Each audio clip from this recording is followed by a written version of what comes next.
நம்பிக்கை why what have இந்த series மூலமா அறிவியல் பூர்வமான பல தகவல்களை தெரிஞ்சுட்டு வரும். இந்த தகவல்கள் எல்லாமே உங்களுக்கு நிச்சயமா பயனுள்ளதா இருக்கும்ன்ற நம்பிக்கையும் எங்களுக்கு இருக்கு. ஸோ தொடர்ந்து இன்றைக்கும் நிறைய விஷயங்களை பத்தி தெரிஞ்சுக்கலாம். அறிவியல் பூர்வமான தகவல்களை பத்தி நம்ம கூட பகிர்ந்துக்கிறதுக்காக மூத்த பத்திரிகையாளர் திரு திருஞானம் சார் அவர்கள் வந்திருக்காங்க. சாரை சந்திக்கலாம். வணக்கம் சார். வணக்கம் சுமையா. சார், பொதுவா இந்த தண்ணியை சூடு பண்ணோம்னா அது ஆவியா மாறிடுது. இதுவே ஒரு மெழுகுவத்தியை நம்ம ஏத்தி வைக்கும் பொழுது அந்த பொருள், அந்த மெழுகு பாத்தீங்கன்னா உருகி திரவமா போகுது. ஆனா இதுவே ஒரு முட்டையை நம்ம வேக வைக்கும் போது முட்டைக்குள்ள திரவமா இருக்குறது திடப்பொருளா மாறுது. அது எப்படி பாசிபிள் சார்?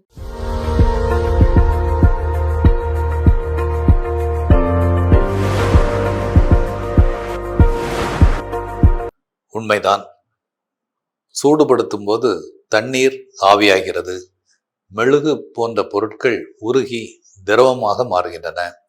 ஆனால் முட்டையில் உள்ள திரவம் நாம் சூடுபடுத்தும் போது அது திடப்பொருளாக மாறுகிறது. இதற்கு மிக முக்கியமான காரணம் வேதியியல் பிணைப்புகள் மற்றும் புரதத்தின் பங்கு. சூடுபடுத்தும் போது முட்டையில் உள்ள திரவம் திடப்பொருளாக மாறுவதற்கு பின்னணியில் இருப்பது கெமிக்கல் ரியாக்ஷன்ஸ், வேதியியல் மாற்றங்கள். அதாவது வெப்பம் முட்டையில் உள்ள புரதங்களின் அமைப்பையே மாற்றிவிடுகிறது. ஒரு இயல்பான முட்டையில் உள்ள மஞ்சள் கருவிலும் வெள்ளை கருவிலும் உள்ள புரதங்கள் வழக்கமாக ஒன்றோடொன்று ஒட்டாமல் மிதந்து கொண்டிருக்கும். அவை ஒரு நூலை போல சுருண்டு இருக்கும், ஃபோல்டட் ஸ்ட்ரக்சர்ல இருக்கும்.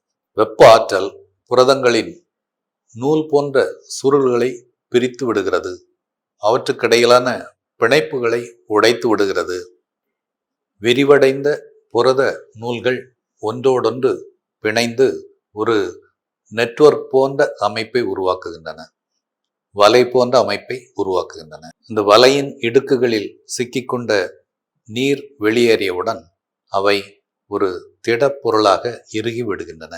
இந்த புரத பிணைப்புகள் மிகவும் வலிமையானவை. எனவே திடப்பொருளாக மாறிய மஞ்சள் கருவையும் வெள்ளை கருவையும் மீண்டும் திரவ நிலைக்கு கொண்டு வரவே முடியாது. ஃபைன் சார், ஒரு முட்டை வேக வைக்கிறதுக்கு பின்னாடி இருக்கக்கூடிய அறிவியல் என்ன அப்படின்றத ரொம்ப தெளிவா எங்க கூட பகிர்ந்துக்கிட்டீங்க. சார், இந்த சாஃப்ட்வேர் இன்ஜினியர்ஸ்லாம் அடிக்கடி ஒரு டேர்ம் யூஸ் பண்ணுவாங்க, IoT அப்படின்ட்டு, இன்டர்நெட் ஆஃப் திங்ஸ் அப்படின்ட்டு. அப்படின்னா என்ன சார், அதை பத்தி சொல்லுங்களேன்.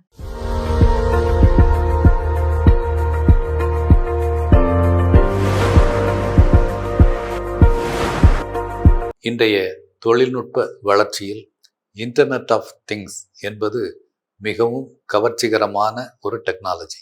நாம் அன்றாடம் பயன்படுத்தும் ஏசி, வாஷிங் மெஷின் போன்ற வீட்டு பொருட்களை தொலைதூரத்தில் இருந்தபடியே இயக்குவதுதான் இன்டர்நெட் ஆஃப் திங்ஸ். இந்த டெக்னாலஜி மூலமாக ஏராளமான பொருட்கள் கட்டுப்படுத்தப்படுகின்றன. ஏசி, வாஷிங் மெஷின் மட்டுமல்ல, ஃபேன், கடிகாரம், கார், தொழிற்சாலை எந்திரங்கள் போன்ற பல்வேறு பொருட்கள் தொலைதூரத்தில் இருந்து கட்டுப்படுத்தப்படுகின்றன. IoT என்று அழைக்கப்படும் இன்டர்நெட் ஆஃப் திங்ஸ் எப்படி வேலை செய்கிறது என்று பார்க்கலாம். IoTயில் கட்டுப்படுத்தப்படும் எல்லா பொருட்களிலும் விதவிதமான சென்சார்கள் இருக்கும்.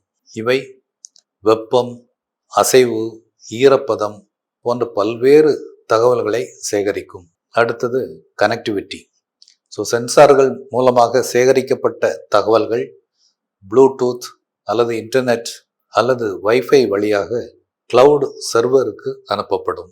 அடுத்த கட்டம் தரவு செயலாக்கம், டேட்டா ப்ராசஸிங். கிளவுட் சர்வரில் உள்ள மென்பொருள் அந்த தகவல்களை ஆராய்ச்சி செய்யும். உதாரணமாக, அறையின் வெப்பநிலை 30 டிகிரி Cக்கு மேலே உள்ளதா என்பதை ஆராய்ச்சி செய்யும். அடுத்து யூசர் இன்டர்ஃபேஸ். கிளவுட் சர்வரில் சரிபார்க்கப்பட்ட தகவல் உங்கள் மொபைல் போனுக்கு வரும். அப்போது ஒன்று நீங்கள் அறையின் வெப்பநிலையை இருக்கும் இடத்தில் இருந்து கொண்டே மாற்றலாம், அல்லது அந்த வேலையையும் சர்வர் தானாகவே செய்யும். IoTக்கான நிஜ வாழ்க்கை உதாரணங்கள் அப்படின்னு எடுத்துக்கொண்டா, முதல்ல ஸ்மார்ட் ஹோம். அலுவலகத்தில் இருந்து கொண்டே உங்கள் வீட்டில் உள்ள பொருட்களை கண்காணிப்பது, இயக்குவது. அடுத்தது ஸ்மார்ட் வாட்ச். உங்களுடைய இதய துடிப்பின் அளவு அல்லது நீங்கள் வாக்கிங் செல்லும்போது நடந்த தூரம், இது போன்ற தகவல்களை ஸ்மார்ட் வாட்ச் கணக்கிட்டு உங்கள் மொபைல் ஃபோனுக்கு அதை தகவலாக அனுப்புகிறது. மேலும் smart city, smart agriculture, smart health care போன்ற பல்வேறு துறைகளிலும் ஐஓடி பரவி வருகிறது. ஐஓடி மனித வாழ்க்கையை சுலபமாக்கி வருகிறது. இதில் உள்ள ஒரே ஒரு சிக்கல் டேட்டா பாதுகாப்பு தான். எல்லா பொருட்களும் இணையத்துடன் இணைக்கப்பட்டிருப்பதால் ஹேக்கர்கள் ஊடுருவ வாய்ப்புள்ளது. பாதுகாப்பான பாஸ்வேர்டு மற்றும் என்கிரிப்ஷன் முறைகளை பயன்படுத்தினால் ஐஓடி என்பது மனித வாழ்க்கைக்கு ஒரு வரப்பிரசாதம். ஃபைன் சார், ஐஓடி பத்தி தெரிஞ்சுக்கிட்டோம். இந்த ஹைட்ராலிக் பிரேக்ஸ் பத்தி கொஞ்சம் சொல்லுங்களேன். இந்த ஹைட்ராலிக் பிரேக்ஸ் எதுல அதிகமா பயன்படுத்தப்படுது? இதனுடைய முக்கியத்துவம் என்ன?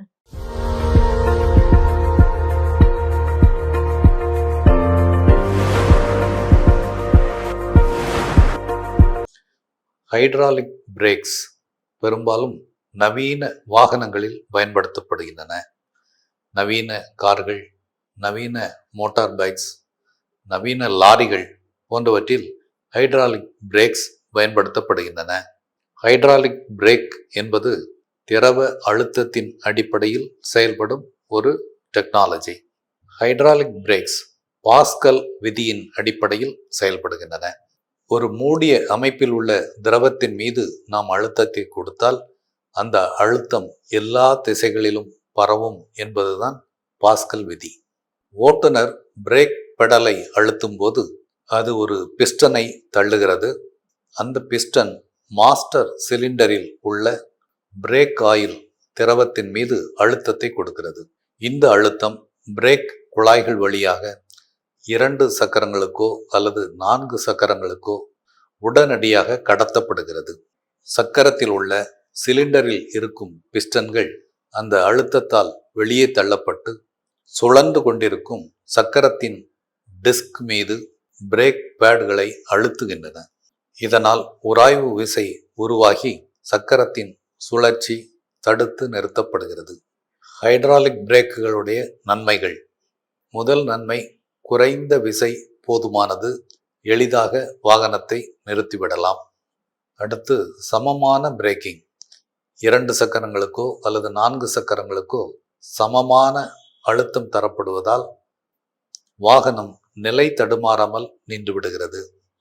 அடுத்தது குறைந்த பராமரிப்பு போதுமானது. மெக்கானிக்கல் கம்பிகள் மூலமான பிரேக்குகளை விட திரவம் மூலம் இயங்கும் இந்த அமைப்பு நீண்ட காலம் உழைக்கக்கூடியது. இதனால் தான் அதிநவீன கார்கள், எஸ்யூவிக்கள், அதிநவீன பேருந்துகள், பெரிய பெரிய ட்ரக்குகள் இவற்றிலெல்லாம் ஹைட்ராலிக் பிரேக்ஸ் டெக்னாலஜி பயன்படுத்தப்படுகிறது. ஃபைன் சார், இன்றைய தகவல்களும் ரொம்பவே இன்ஃபர்மேட்டிவாகவும் யூஸ்ஃபுல்லாகவும் இருந்தது. Thank you so much sir. நன்றி சுமையா.